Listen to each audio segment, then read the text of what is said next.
Bonjour, bonjour mes amis. Merci très sincèrement pour votre accueil. Oui, madame, vous ne rêvez pas, c'est bien moi, Brigitte. Je viens soutenir aujourd'hui mon ami Jean-Luc pour que le 9 juin soit la victoire de la France insoumise, donc la victoire de la justice sociale en France, mais également en Europe.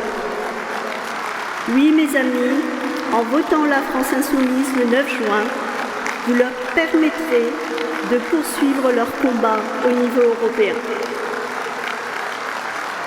Le combat mené par les députés de la France insoumise est un combat de longue haleine, car c'est un combat contre la précarité, contre l'exploitation de votre travail par le patronat et contre l'accaparement des richesses par une poignée de privilégiés qui, eux, contrairement à vous, ont la faveur des dirigeants européens.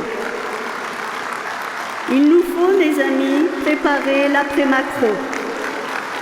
Il nous faut mettre un terme à la dictature du Macronistan, mettre un terme aux violations de nos libertés fondamentales, mettre un terme à la censure et à la propagande des journalistes à la botte de Macron, mettre un terme aux violences policières institutionnalisées, mettre un terme à la maltraitance d'un dictateur qui prend un malin plaisir à s'acharner sur les plus précaires dans tous les domaines de leur vie. Macron, vous le savez tous, est uniquement au service d'une minorité de privilégiés. Il applique les pires exigences économiques et budgétaires commandées par l'Union européenne.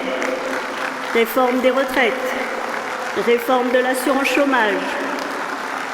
Mais surtout, il nous prépare la pire cure d'austérité jamais vue en Europe, avec 10 milliards de coupes budgétaires annoncées pour 2024 et le double, 20 milliards pour 2025.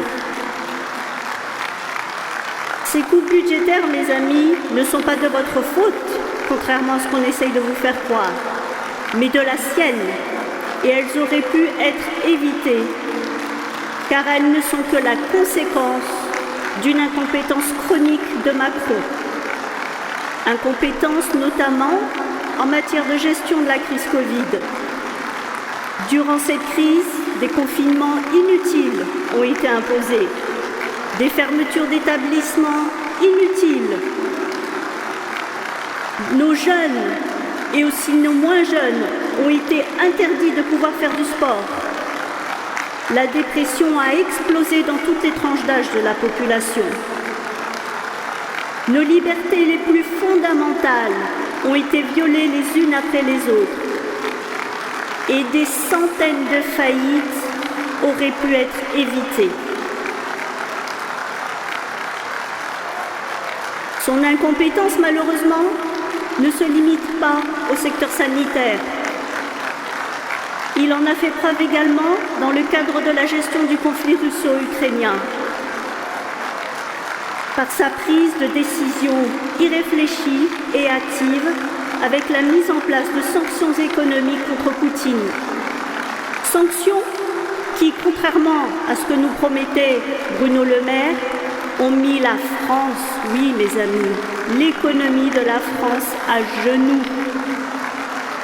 et ont fait exploser les prix de l'électricité, du gaz et la précarité socio-économique des plus fragiles.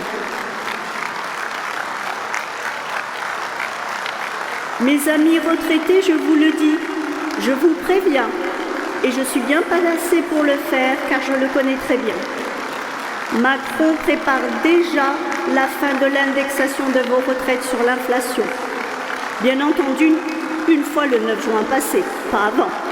En attendant, il vous jure qu'il ne le fera pas. Mais en réalité, il est déjà en train d'élaborer un énième plan de communication commandé chez McKinsey pour vous imposer une énième privation illégale. Il lorgne aussi, et méfiez-vous, sur vos livrets d'épargne, sur vos économies de toute une vie. Il n'hésitera pas à les taxer et vous dira que cela fait de vous de bons citoyens. Mais en fait, il vous imposera par la force une nouvelle loi l'autorisant à vous faire les poches. Le nombre de ces trahisons n'est plus à compter. C'est comme le nombre de violences policières. Quand vous vous opposez à ces décisions, elles aussi ont explosé. Nombreux parmi vous ont un proche ou un ami qui a été tabassé, matraqué, blessé, voire éborgné alors qu'il manifestait pour ses droits.